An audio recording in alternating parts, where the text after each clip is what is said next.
So from my perspective, I mean, it's imperative for every CFO or head of finance in this day and age to explore the possibility of emerging technologies in their finance function. I mean, what we're seeing is that every CFO is being asked the question, how do you minimize costs while providing greater value and efficiencies to the organization?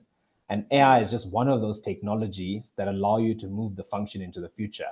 So to move from a traditional historical information analysis towards the predictive analysis, I mean, a good example that I like to give out there is imagine if you were a CFO and if you could have predicted the lockdown date in South Africa based off information coming out of Europe and when they went into lockdown, you could have used that information to give you a strategic advantage.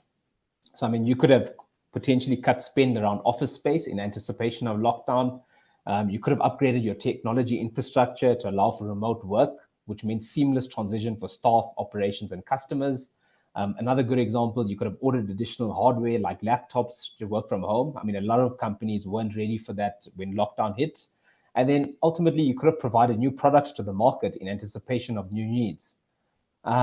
What we do see, though, is in using AI and moving down the space of predictive analysis, there's really three key areas you want to cover. So people, process, and technology. What we see out in the market is that a lot of organizations actually tend to focus on the technology element. But what we're seeing is the technology is there, the technology it works.